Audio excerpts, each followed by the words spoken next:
Did I send you the twice toothpaste recording from TikTok? No, you didn't. Okay, so I was scrolling TikTok the other night, and probably at like 9 or 10 p.m., and I come across Twice Toothpaste, which is a company I advised for years. And they're on TikTok Live. They've got a whole background in one of their bedrooms, like, plastered out in yellow, their brand colors. They've got a sign up on the wall, kind of like a happy birthday sign, but it just says, spells out Twice. And you've got the two founders. One is behind the camera. The other is like constantly coming in the frame and showing a product and then ducking away. They've got 700 people on live. People are buying products. Like one product is selling every 30 seconds. And it's kind of like the new age infomercial, all integrated in TikTok. It took me like 3 clicks to buy the product.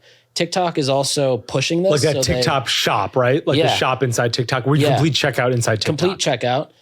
Paid with Apple Pay, so there's no friction. You put your address in once, you'll never have to put it in again. And TikTok is also like covering 30% of the bill. So it was like, it was like an $8 product. I think I paid $4.99 for it off my card.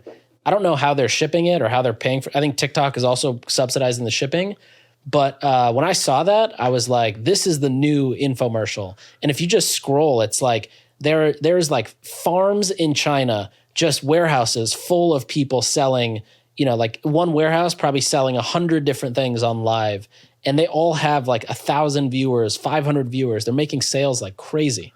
That's so interesting. There used to be this thing in China. I'm not sure if it's still there. They tried to bring it to the US. It didn't work out. Where basically someone would go into like TJ Maxx and be like, let me talk to you about this product. Yeah. And all these people would tune into the live. In China, like there'd be a person who went to a US TJ Maxx and TJ Maxx would be like, we're closing the store for this influencer to go around our store and talk about these products, because once she was done, the store was sold out of everything.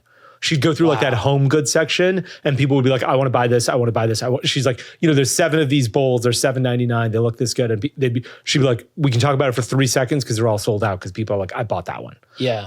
And so that's interesting. I wonder if like TikTok Live and Instagram Live are going to be the new level of infomercial.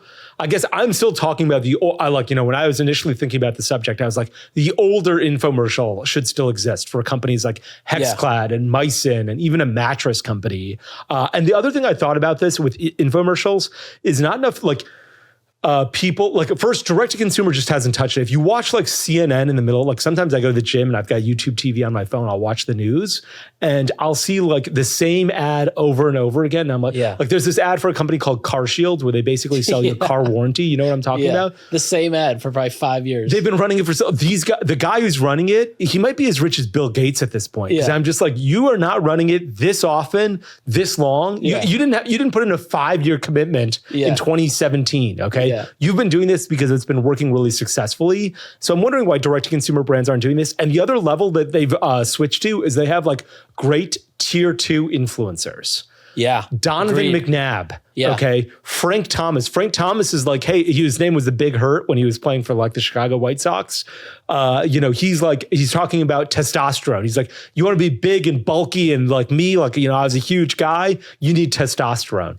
You know how much Frank Thomas charges for it's really expensive to get Kim Kardashian and Tom Brady. Yeah. It's probably a lot cheaper to get Donovan McNabb. Yeah, $100 an hour.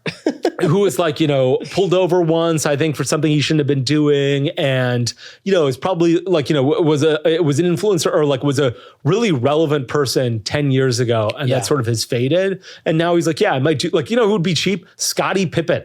Yeah. Like, when was the last time you saw Scottie Pippen doing it? He didn't make a ton of money on the Bulls. He hasn't played basketball in 20 years. I think he'd be like, I'll do this. Recognize his name and probably stay to see what he has to say. That's right. Yeah. If I saw Scottie Pippen doing something, I'd be like, is this Scottie Pippen? Like, what's going on? And yes, it wouldn't appeal to the 22-year-olds who probably never saw him play basketball, but it would appeal to every single guy over the age of 32 because they watched him and they know exactly who he is. 100%. And he'd be so cheap. I'm not sure why people aren't doing that. And I think this is especially true. Like, I was thinking about this. I was like, who would really benefit from this? And I thought, the True Classic guys, when we were talking to them and they're like, look, we have all these stores that we're opening up kind of at like just outside of the main, like, outside of Chicago. Who'd be like, there was a baseball player named Mark Grace and another one named Ryan Sandberg on the Chicago Cubs that were playing in the 1990s.